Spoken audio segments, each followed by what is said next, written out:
Well, let's go let's go on this. You haven't, I believe you have seen this image a lot, but have you ever discussed based on this image? Oh yes, can I briefly, you said that you already had some discussion. Explain. The dark space is North Korea, and again, in South Korea there are a lot of light because this is satellite image, and to compare and see how North Korea is developing because there is no data from North Korea. Mm-hmm. Right, just one of these right answer. but is there any, you can have different ideas, different impression. No, but in North Korea at night, there is no lights. So that's why when you take a picture from satellite, you don't see any lights. Yeah, and lights. So yeah, obviously there's no lights. You know, this is a fact, right?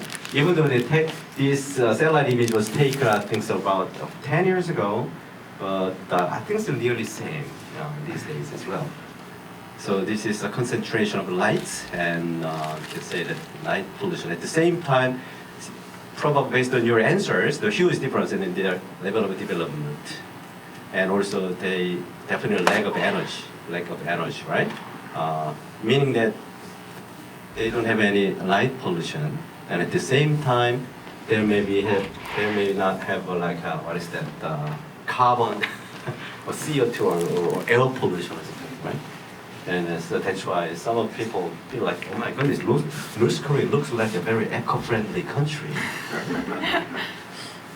Saving energy for all.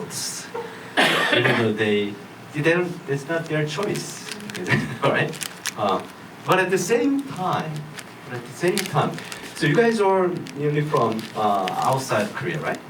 How did you come to South Korea? Airplane, right? Right?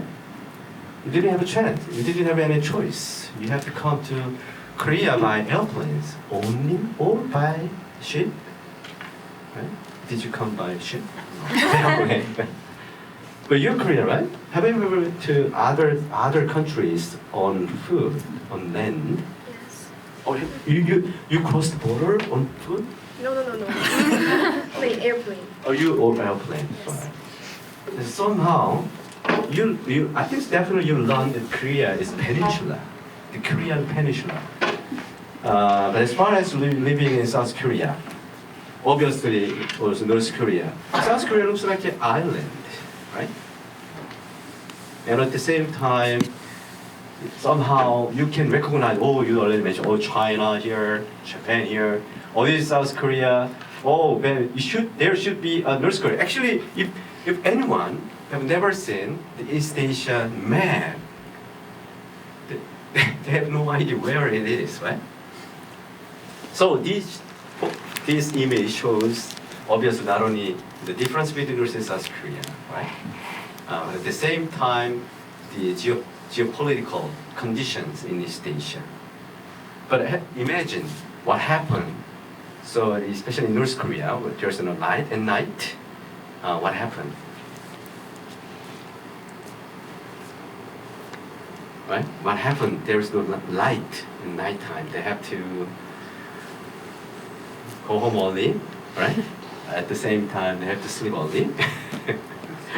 I thought about these two images. Probably somehow Europe, you can make it like a one word, but try to find one word, connectivity. Right? Somehow, connectivity. And then somehow this one is some fracture, or so it's not only the North and South Korean division, but also each areas, each nation states. It's because of the oceans. This is a geographical condition that East Asia inherently entail in terms of the identities.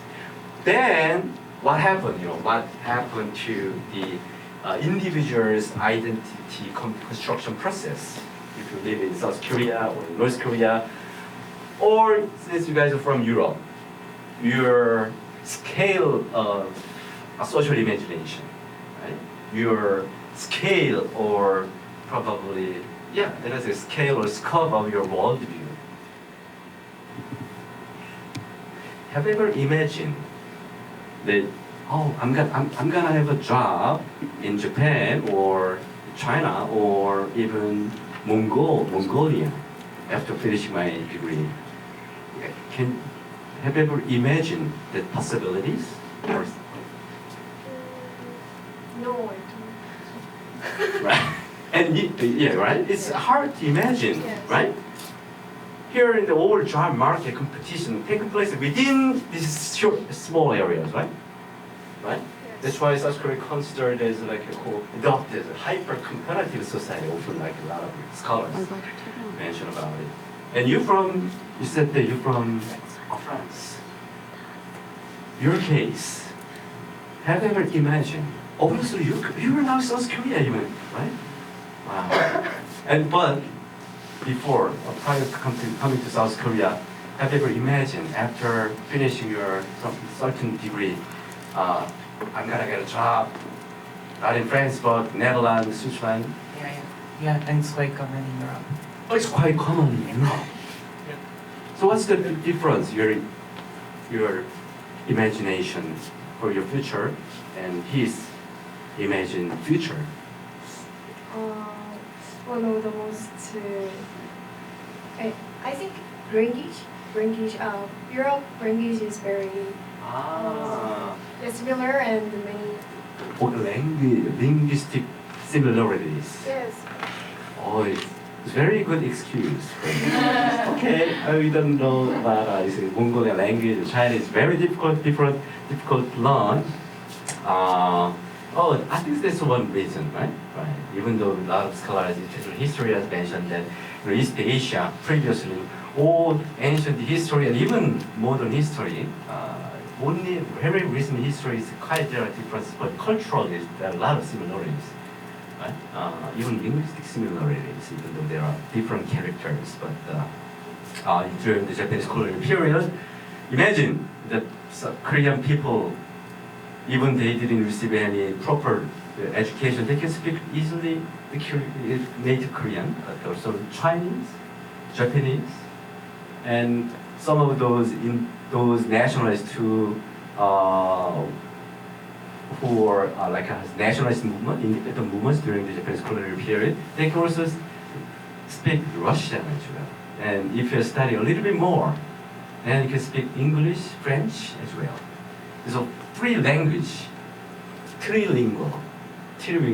are quite popular only to 19th century and 20th centuries, but only after the division of Koreans.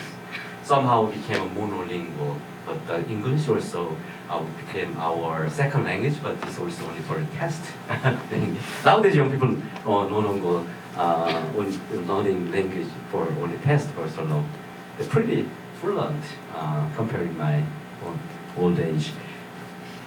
So often the earlier, especially 1960s, Korean migrants in Germany visited East Berlin to visit North Korean embassy. For what? For finding their separated family members in North Korea. But they were later arrested and abducted to South Korea in 1969. It's called East Berlin Incident, in Korean 동백님 사건. It was very serious problems according to international law and according to West German perspective. This is a violation of the international law, and then it's also huge human rights violation. That's why West German government, the warned South Korean government, and then they asked South Korean government immediately release these Korean people who was abducted from Germany, West Germany to South Korea. Yeah, meaning that even though the Korean migrants living in a different country, however, the experience of this, what is the hegemony of the national security law, So they realize that also the cultural differences in social phenomena and political situation between divided Germany and divided Korea is completely, really different. So this is a complicated characteristics of Korean migrants. These pictures became very popular among German newspapers. Wow, German unification also contribute to the Korean unification. So we initiate the global change. They definitely feel, okay, Korea also will be unified soon. But what happened? 7 years, after holding these, what is that, the placard, already 33 years has passed, right? 33 years passed. But these people at the time in their 40s, I know this at least 4 of them actually. I met them frequently when I was in Berlin by 2 years ago. But they're in their now 70s. They are now in their 70s. They still keep holding this placard, not same placard, but different. Like we wish the unification with Korea. Same spot every year. Same spot in every year. This is in front of the Brandenburg Tor. So obviously this whole wall is gone. However, there is a what is it called? The line of the wall is still there. So they are standing exactly the same place, and they're holding the placard, and last 30 years again, 30 years constantly every year to wish, to aspire to Korean unification. In the sense that I was already mentioned, the German unification cannot be separated from Korean unification issue through their life trajectories. Their life, the Korean German migrants, Korean Germans in Berlin, their life itself connect the Germany and the Korea issue as well. So let me briefly introduce what they talk about and their memory about the moment of the collapse of Berlin Wall. Yes, I still remember the day. I always turned on television when I came back home. I walked with the sick people at the hospital, right? So I turned on the TV to think about something else. It was Thursday. Okay, 9th of November was Thursday, right? Wow. The TV said the unification had arrived, that the wall had fallen. People from East Germany just started coming over into West Germany. West Germans took the withered flowers they had in their homes and stood there, and even hugged the people who were their relatives. I was really taken by the scene. Them giving flowers. I don't remember how much I cried in tears while watching them. I wonder how great it'd be if Korea could unify like that. I went out to the city the next day, and it was just full of people. There were a lot of people from East Germany, and from what I heard, there were no incidents at all. Accidents, probably. Yeah? It's my translation error. It should be accidents, right? It was just peaceful unification. How great it'd be if Korea could experience that kind of unification too. When I began thinking like that, I just started crying. I just sat down and cried. So let's just imagine the little, the Korean nurses, when they went to Germany first, they were all the 20s, probably your ages, right? And then she became 40s. And little body, normally previously the Korean young nurses much smaller and shorter than German counterpart, definitely. And imagine she was visiting this wall, the Berlin Wall areas, and somehow in the middle of a lot of people, he just sat down and started crying in tears. But probably German people, East and West German people, probably feel like it's a little bit awkward, right? And what's the meaning of the crying? What's the meaning? assume that, oh, she cried because thanks to this historical moment, right? He got really moved by this fall of Berlin Wall. However, we got to know, based on her relatives, actually it's not merely about the fall of Berlin Wall, but also her aspiration, right? Her future-oriented aspiration for the Korean unification, right? So it's not something about the event taking place in the present time, but also rather actually her sort of future-oriented desire and expectation. When they encounter this unification, the collapse of Berlin and also German unification, there is obviously the dominant feeling. So as I already mentioned, Korean migrants in Berlin also received a strong anti-communist education because they didn't know anything about Germany, anything about German hospital. They didn't know anything about it.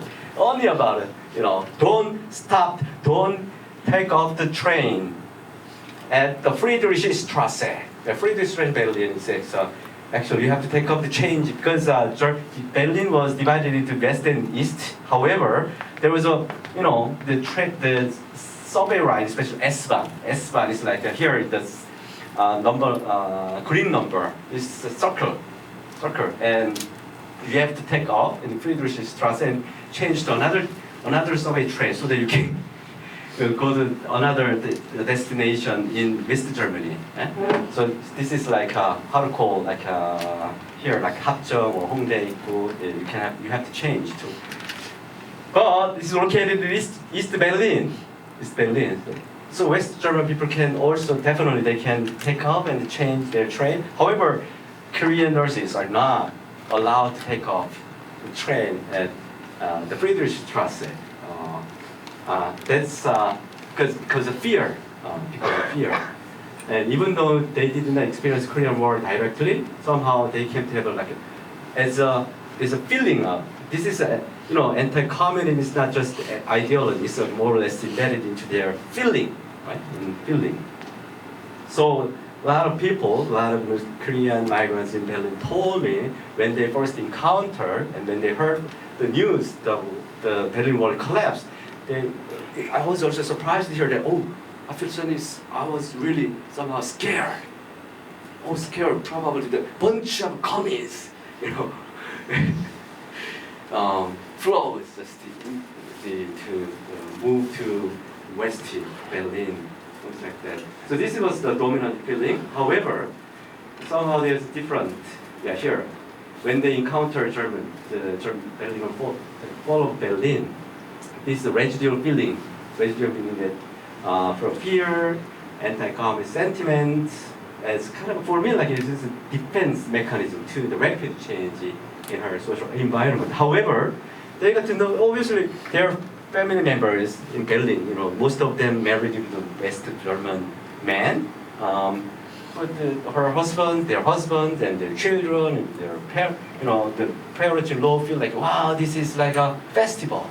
Oh, this is a festive moment. So she accepted rather than she adopted, right? Adjusted this also German, especially West German people's normal conditions. And then also we need to understand that during the what experience they came to is not only the fall of Berlin Wall, but at the same time during the division period in Germany, what kind of experience they had. They were able to visit East Germany, right? Along with their the German husbands. So thanks to what the West German government we call Ostpolitik in German.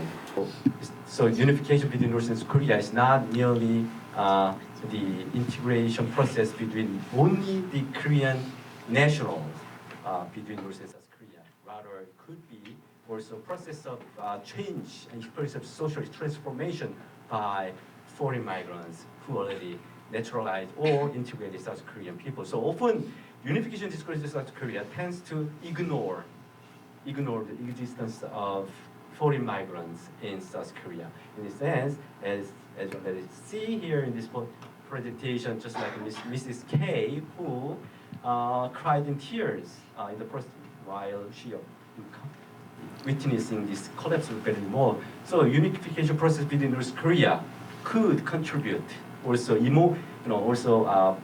mobilize the foreign people to become more emotionally engaged in and celebrate together, right?